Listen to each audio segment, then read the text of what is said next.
Good morning, everyone, and thank you, Paul, for that great introduction. And it does seem like a long time ago since Berlin in 1994. Anyone else who was there at that time? Yeah, probably not. No, it's been a long while. Uh, um, I suppose my interest in Paralympic sport, maybe you could say it was fairly selfish, having had a spinal injury myself playing rugby, and as a physician, I sort of got into Paralympic sport, thinking in those early days, what's the knowledge that's available that can help me as a team physician in delivering better healthcare for my athletes? And it was fairly sparse, so it was kind of out of a need for improving the healthcare of my athletes that I started to get into interested in further research in this area. And as people have said, it was 2002 as my first time with the IPC Medical Committee delivering the first injury survey at the Salt Lake Games, and that was me, and engaging the medical officer from the polyclinic to help me, Stuart Willick. We tried that again in Athens on me and my own, and it was a task that I couldn't manage. But now we have a whole team of people around us, and I think if I'm proud of one thing, it's that now injury and illness surveillance is embedded within the IPC as something ongoing at games, that we need to improve the health of our athletes and protect them and improve the management of injuries and illness. And only through surveillance and looking at that can we do that. So let me just start off with an example.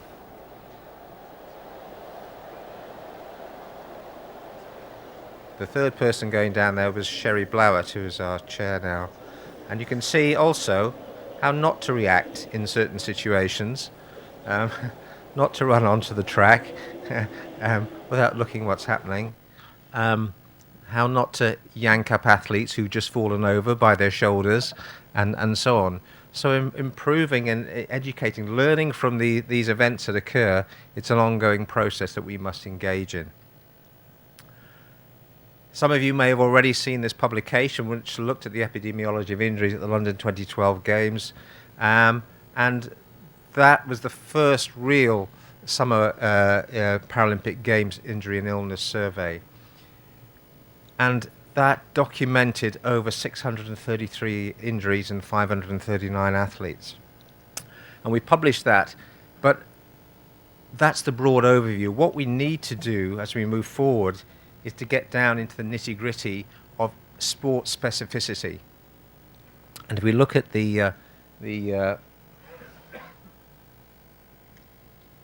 oh, sorry. Get the hang of this soon. This is the average. When you look at the average, you can always hear about the man who died in a river whose average depth was 6 foot. So the mean only tells you a certain amount of information. We need to get into the nitty-gritty. And one of the things that struck me was what's the sport with the highest number of injuries, and that was football, 5-a-side. But athletics actually comes fairly high up.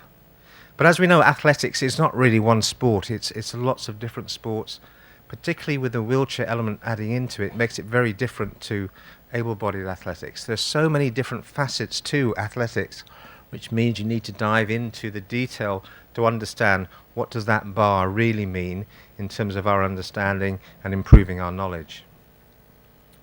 And as we go back in the literature, we look at this concept of the wheelchair athlete as something that comes up over and over again. And it's something that I'm a little uncomfortable with. We could see here David Weir is obviously an athlete and is obviously in a wheelchair. But there are many aspects of things in sports. For just an example, in athletics, where we have a field event where the person is in a wheelchair for his daily activity, but transfers to a seated frame to participate in his event. So is that a wheelchair athlete or someone who uses a wheelchair but doesn't use a chair for his particular event? So it's a bit confusing, this term, and a lot of the early studies use this generic term of wheelchair athlete, which caused confusion really in our understanding of the issues around injuries to athletes. But it did raise the issue that it suspected that wheelchair athletes and racers had a high incidence of injury. So what I'm going to do over this period is talk about a little bit about the sub-analysis of the data from London 2012 and see what that shakes out.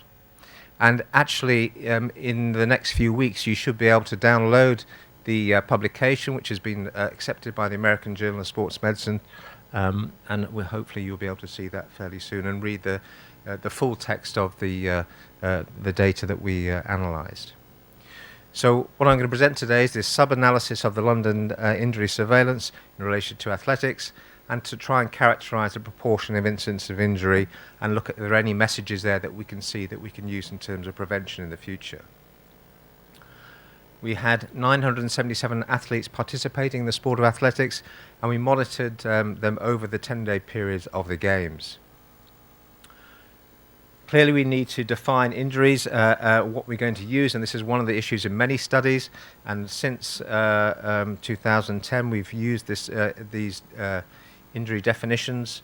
An injury being any newly acquired injury as well as exacerbations of pre-existing injury that occurred during training and or competition of the competition period of the London 2012 Paralympic Games. And we defined the acute traumatic, acute on chronic and chronic overuse injuries specifically, so we can subclassify those. Now, we collected data in two main forms, and firstly I need to thank all of the team physicians and physiotherapists who contributed to that, because without your input this data is much less meaningful, and it's really, really important that when we come to Rio next year that you help us again in this data collection, because we have the data which we get from the venue medical officer, from the polyclinic, things that happen which are governed by the organising committee, but really, really important is the data that is submitted by you, the team physicians and physiotherapists, on a daily basis to tell us about new injuries that occur within your teams.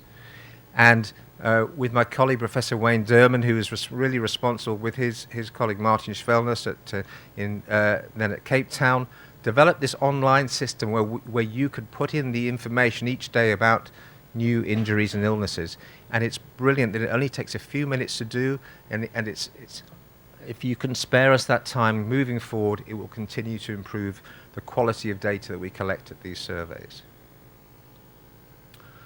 So from that we can then determine the incidence rate, because within the online system that you talk about, that you will put in, the chief medical officer will input the number of athletes within the village who are training or competing on any specific day. So we can then calculate the number of injuries per 1,000 athlete days, the injury incidence rate, and that enables us then to compare it equally across events of different duration, and it gives us that, with that exposure data, it gives us that very helpful injury incidence rate. And we also look at the injury incidence proportion, and that's the number of injuries per 100 athletes. And there are a number of other variables which we can see: anatomical location, timing in relation to training or competition, the severity of injury, and so on, by time loss.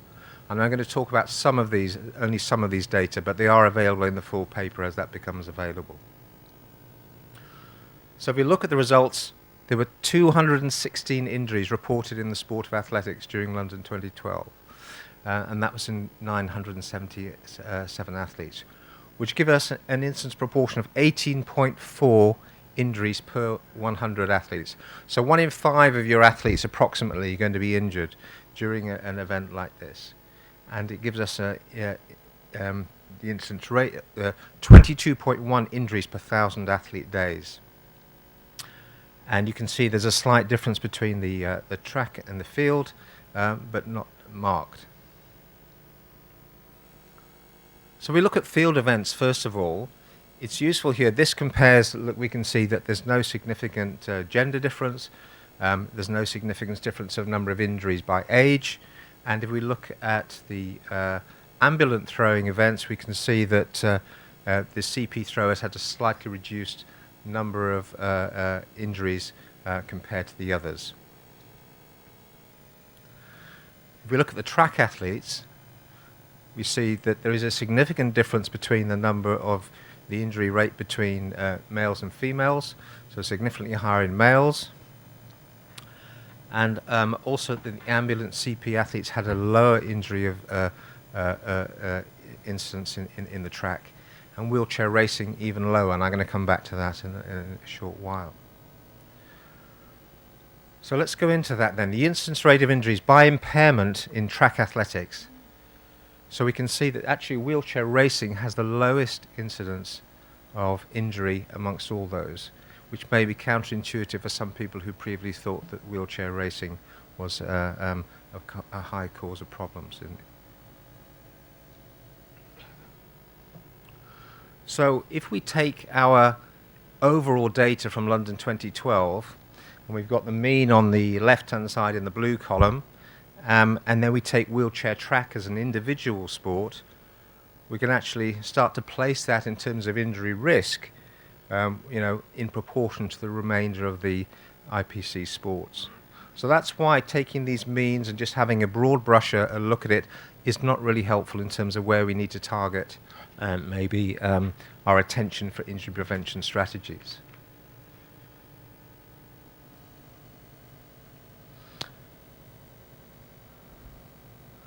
So we look at the sport with the highest number or the highest incidence rate. We see the ambulant amputee athlete. So we need to think about why that may be. Is it related to the sport, or could there be possibly non-sport factors that may influence this? So I think because of that we need to reflect on a few other things. So this was a paper by Brendan Burkett looking at the number of steps that people take in their average day when they're training at home, or when they're training at a major championships, which is sport specific, such as the event here. So with the event here, the athletes will go from their hotel, they'll be transported to the track, they'll get out, they'll do the competition, they go home. In a Paralympic Games environment, we have a village, we have a distance to the dining hall and back again, we have a distance to the transportation mall and back again. And so actually the number of steps that people take during a Paralympic Games is very different. And Burkett's study found that there was an 83% increase over a normal day for athletes in terms of number of steps. So if you take that increased loading of walking, an 83% increase in walking, and add that onto the loading of sport, there's possible reasons why there may be more problems in ambulant amputee athletes. Here's a residual limb developing an infection, and so the constant chafing just of walking may lead on to problems. So we need to be very good at talking to our athletes about hygiene and prosthetic fit, about the good practices of maintaining, minimizing skin breakdown, how we monitor it. And this is something which is maybe not all athletes are particularly good at doing, and as a medical staff we need to be really good at reinforcing that. And it's also important that we have these good relationships with the prosthetic repair services so that athletes can get early attention to these issues to try and prevent progression of injuries and through the residual limb.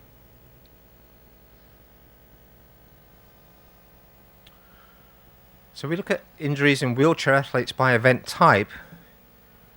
What we notice from this is that in terms of the acute traumatic injuries, we can see the highest incidence is in the throwing athlete. Here we've got acute traumatic injuries in sprint 6, 4, 18. And also that's important in terms of the impact on days lost from training or competition. So a much higher incidence in this group. So throwing events seem to have a high incidence of injury, and they seem to cause more time loss. So we put those athletes in there now, we put the bar in, we can actually see that the wheelchair field event athletes plotted separately have a higher incidence of injury even compared to the football 5 that we were originally concerned about as the highest risk sport.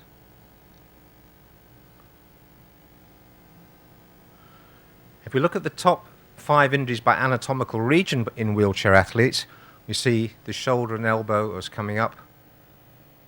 And what it's clear is that this is a problem of the throwing athlete, and this is something we're aware of in able-bodied sports, that the overhead activity of throwing, whether you look at tennis or volleyball or any throwing of the javelin, it's this overhead activity which produces the shoulder in the position of risk.